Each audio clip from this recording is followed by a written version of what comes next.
মাধ্যমে তাদের কি মেসেজ আছে এই বিষয়ে আমি একজন শ্রমিক নেতার কাছ থেকে জানতে চাইব। শ্রমিকদের নিরাপত্তা দিতে হবে। শ্রমিক কল্যাণ তহবিল হইতে শ্রমিকদের যে সাহায্যের ব্যবস্থা করা হয়েছে তা আরও সহজ করতে হবে, যেন শ্রমিকরা খুব সহজে পেয়ে যায়। কর্মস্থলে চাঁদাবাজি এবং হয়রানি বন্ধ করতে হবে। নির্মাণ শ্রমিকদের জন্য স্বাস্থ্যসেবা কোটাভিত্তিক আলাদাভাবে নিশ্চিত করতে হবে। নির্মাণ শ্রমিকদের জন্য, অসহায় নির্মাণ শ্রমিকদের জন্য বাসস্থানের ব্যবস্থা করতে হবে। নির্মাণ শ্রমিকদের ছেলে মেয়েদের উন্নত লেখাপড়ার পাশাপাশি স্কুল কলেজে সকল প্রকার ফি মওকুফ করে দিতে হবে। নির্মাণ শ্রমিকদের জন্য গঠনতান্ত্রিক শ্রম আইন সংশোধন করে আরও সহজতর করতে হবে। নির্মাণ শ্রমিকদের সরকার ঘোষিত পেনশন স্কিম আরও সহজ করতে হবে। নির্মাণ শ্রমিকদের প্রশাসনিক হয়রানি বন্ধ করতে হবে, যেন আমাদের নির্মাণ শ্রমিকরা কাজ করার সময় অনেক সময় রাতের আধারে আসতে হয়, 12টা 1টাও বাজে।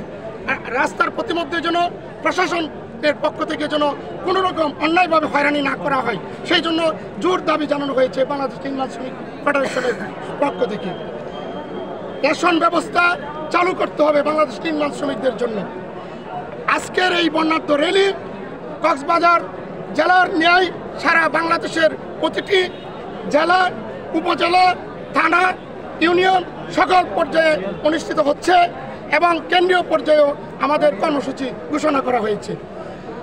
আপনাদের মাধ্যমে মাননীয় জেলা প্রশাসকের কাছে আমরা জোর দাবি জানাচ্ছি। জেলা প্রশাসকের একটা ত্রাণ শাখা আছে, এখান থেকে আমাদের সরকার কর্তৃক বিভিন্ন প্রকার ত্রাণ গরিবদের জন্য বরাদ্দ আছে। আমাদের নির্মাণ শ্রমিকদের, অসহায় নির্মাণ শ্রমিকদের জন্য এই ব্যবস্থা অবশ্যই করতে হবে। এই ব্যাপারে আপনাদের আর কি প্রোগ্রাম রয়েছে আজকে আমাদের র্যালির পর শহীদ মিনারের সামনে আলোচনা সভা আছে। আলোচনা সভার পরে শ্রমিকদেরকে নিয়ে সামান্য প্রীতিভোজের ব্যবস্থা করা হয়েছে।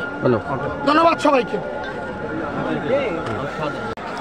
এই দর্শক, আপনারাই শুনলেন আজকে এই আন্তর্জাতিক শ্রমিক দিবস উপলক্ষে তাদের যে 12 দফা দাবি দেওয়া ছিল, তারা তাদের এই 12 দফা দাবি দেওয়া বাস্তবায়নের জন্য সরকারের কাছে এই অনুরোধ করেছেন, যেন আজকের এই আন্তর্জাতিক এই শ্রমিক দিবস উপলক্ষে যেন তাদের এই 12 দফা দাবি যেন বাস্তবায়িত হয়, এই আশা করে তারা বর্তমান সরকারের কাছে।